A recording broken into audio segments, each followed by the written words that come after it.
Celtic are back in action this week as Scotland's only Champions League side as we take on Atletico Madrid. In today's video we'll discuss all the latest Celtic news from the last 24 hours. But first make sure you hit that like button and subscribe to the channel for more Celtic content. Celtic face Atletico Madrid on Wednesday evening in a colossal Champions League clash. To gain any hint of European progression, the Hoops must take something from the match.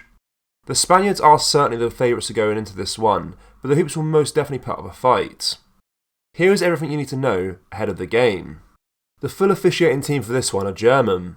Felix Joer is a referee and his assistants will be Stefan Lupp and Marco Okmula, whilst Christian Dinger is due to be on VAR, Marco Fritz being his assistant. The fourth official is Daniel Schläger. Thankfully for Brendan Rodgers, no injuries were picked up at Tynecastle. This means that everyone who played there is fit and available for midweek. Mark Nowacki, who has been out for a while with an injury, was training in the lead up to the Hearts match, so could indeed make an appearance, even if it is just off the bench.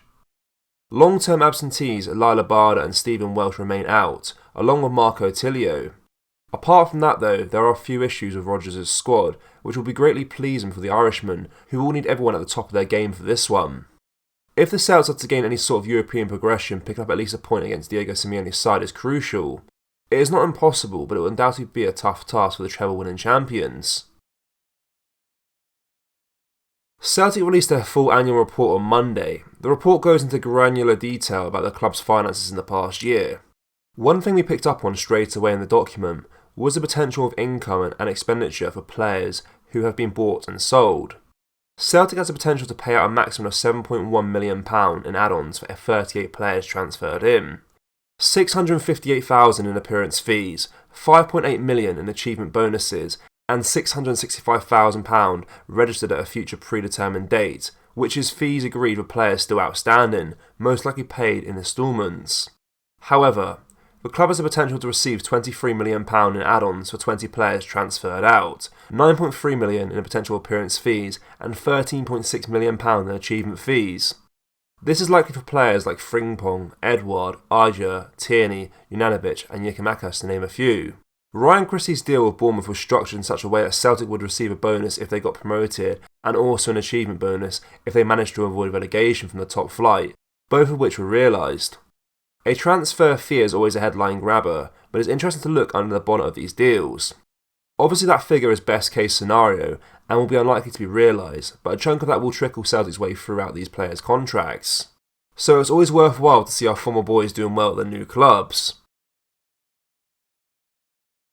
Celtic are unlikely to be able to bring Real Madrid goalkeeper Andrew Lunin to the club according to reports. We have mentioned in previous videos that Celtic are eyeing up goalkeeping reinforcements in January, but could delay the signing until next summer if the right option is not available. Lunin has been widely linked with a potential move to Parkhead, where Joe Hart currently occupies the number 1 berth. However, it is believed the Ukraine international would prefer a move to the Premier League if he is to leave Real Madrid. Lunin, who's 24, is out of contract at the Santiago Bernabeu in June 2024. He has turned out twice for Los Blancos this term, conceding 1 goal and keeping 1 clean sheet. The shot stopper has been backup for the Spanish Giants since joining the club from Zorya Lugansk in July 2018. He has made 20 total appearances for Real Madrid, conceding 20 goals and keeping 5 clean sheets. Lunin has also had loan spells at Real Oviedo, Real Valladolid and Leganés. He has been capped 9 times by Ukraine, with his most recent appearance coming against Scotland 13 months ago. Hart remains the current first choice between the sticks for Celtic in the 2023-24 campaign, which is his 3rd season at the club. Ange Postecoglou brought him to the club on a free transfer in 2021, and Brendan Rodgers has stuck with the ex-England international following the summer arrival. Celtic have already been linked with moves for a host of players despite it only being October. Indeed, the boys have been tipped to dip back into the South Korean market in January. One player that has been mentioned as a potential Hoops target is Jung Hoi-yeon. He plays for Gwangju FC in the K-League. His manager previously stated he's not ready for a move to Celtic yet, and the player himself has now spoken out.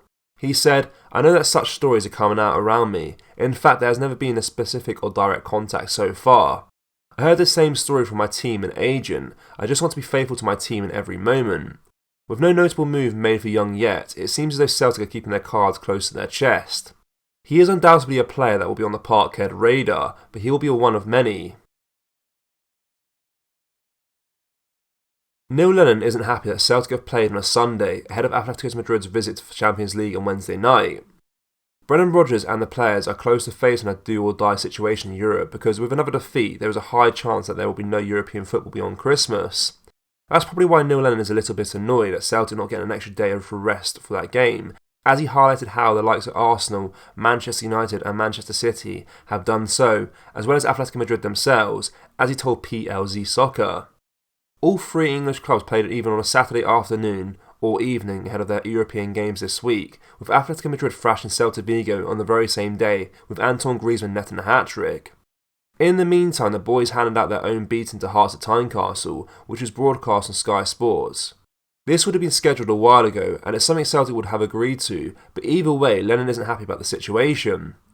The other point I want to make is Celtic playing on a Sunday afternoon, when they've got a Champions League game on Wednesday night, said Lennon. Atletico Madrid played on a Saturday evening, why is Celtic playing on a Sunday afternoon? Now they only have Monday and Tuesday to recover, then they are playing Atletico Madrid. I know it might be for TV, but Man United played on a Saturday evening, Arsenal played on Saturday evening at 5:30pm, Man City played at 3pm on Saturday. All those teams who are on the Champions League all played on a Saturday, and Scottish representatives played on a Sunday with a day less recovery. I don't get it. This is going to be Celtic's toughest test yet because the La Liga giants are a seriously well-oiled machine who have reached the final of this competition on 2 occasions under the legendary coach Diego Simeone. You know exactly what you are going to get from them. Expect those inside parquet to be off their seats on more than a few occasions because Atletico Madrid aren't a soft touch. Perhaps that aggressive nature to their game will help Celtic add further spice to an atmosphere in Glasgow that is already going to be near boiling point for the opposing team.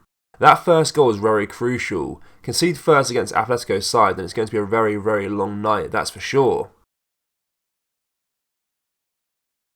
Celtic fans, what do you make of the goalkeeping situation? And will we need to sign a new one this summer? Yes or no? Let me know down in the comment section below. That brings us to the end of today's video, guys. Make sure you drop a like on this video and subscribe to the channel for more Celtic content.